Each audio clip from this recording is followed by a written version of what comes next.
Саламатсыңарбы менин кичинекей досторум. Кандай? Жакшы жүрөсүңөрбү?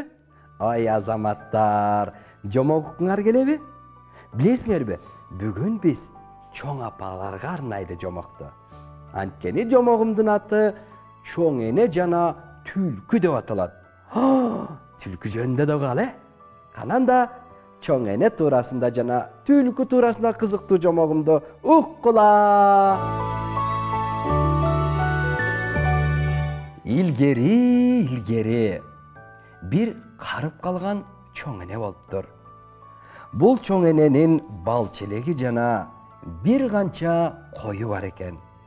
Бир күнү бул чоң эне алыска айылда жашаган кызын жана неберелерин көргөнү камынып калат. Аларга барарда неберелерине бир аз май жана кумганга бал куюп алат. Ошентип жолго чыгат. Ал жолдо жүрүп отуруп аябай чарчап чыгат. Анан дем алуу үчүн дарактын көлөкөсүн издей баштайт. Ошол учурда ал бирөөнүн сүйлөгөнүн уккандай болот. Чоң эне, кайда бара жатасыз? Деген үн чыгат. А муну айтып жаткан куу түлкү эле. Чоң эне: "Хай түлкү, мага сүйлөгөн сенсиңби? Мен кызыма жана неберелериме баратам. Аларды көргөнү баратам. Алардан алыс болгондуктан бир аз дем алгым келди. Аларга бир май, анан бир аз бал алып баратам.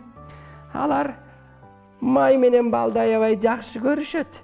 Мени көрсө, бул даамдарды көрсө аябай сүйүнүп кетишет го", дейт чоң эне кудуңдап. Куу түлкү май жана бал деген сөздү укканда оозунан шилекей агып кетти. Митам түлкү: "Канткенде бул чоң эненин майын, балын алып алсам, курсагымды кантип кампайтып тойгузсам экен" деп ойлонуп, андан алуунун жолдорун издей баштайт. Аңгыча айлакер түлкүгө бир ой келет. Анан ал үнүн ичкертип, мындай деп энеге сүйлөй баштайт: "Ой, чоң эне, сиз мага аябай жагасыз. Сизге жардам бергим келип турат. Кааласаңыз колуңуздагы жүгүңүздү көтөрүшөйүн, жардам берейин", деп түлкү кууланып кирди. Араң бара жаткан чоң эне куу түлкүнүн амалын кайдан билсин? Бакуш чоң эне ансыз деле чарчап, жардамдашчу бирөөнү издеп жаткан болчу. Ал түлкүнүн жардамын дароо эле кабыл алды. "Кудай жалгасын, түлкү", дейт да май менен бал салынган кумганды кармата салат. Ошентип жол улап, экөө ээрчишип кете беришет. Басып жөнөшөт да анан бир маалда түлкү чоң энеге: "Чоң эне, чарчадыңыз го? Кааласаңыз бир аз эс алыңыз", деди үнүн башкача кылып. Чарчап турган чоң эне: "Ооба түлкү, аябай чарчадым. Келе эс алалы. Анан жолду шашпай деле улантабыз. Эс алалы", деп чоң эне жерге отуруп калды. Мына ошентип алар дарактын көлөкөсүндө отурганда экөө тең чарчагандыктан бир маалда уктап кетишти.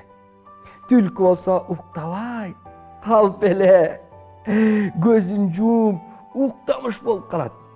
Кемпир уктагандан кийин май менен балды жеп, курсагын болушунча тойгусуп алды.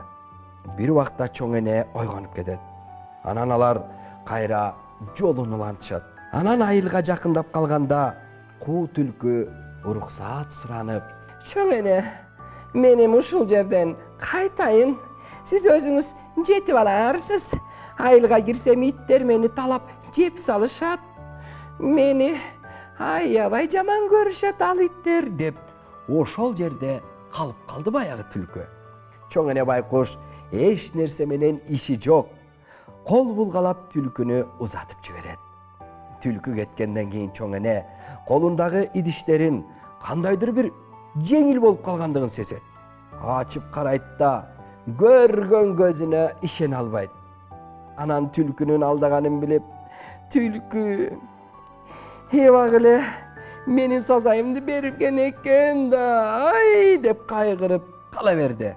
Mına uşintip, kapalangan boyunca çoň ene aylığa girip geldi.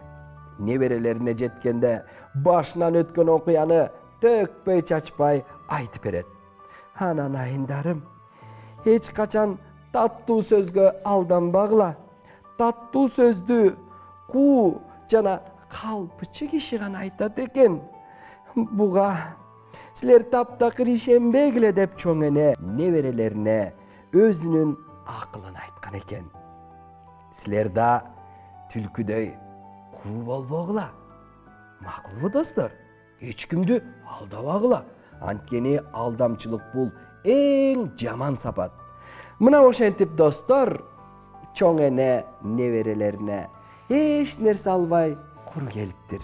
Birok nebereleri enenin üyüne varıp, har daim jardamdaşıp, anın balın jep, nanın jep, üyünde çoğu jaşaşatken.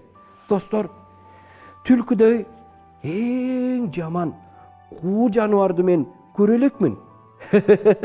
Oşense dağı tülkü dağı kursagın toyguzup ketken eken da. Mına aldamçılıktın jolu menen kursagın kampaytkan tülküne emi joluksak sözsüz kualayбыз.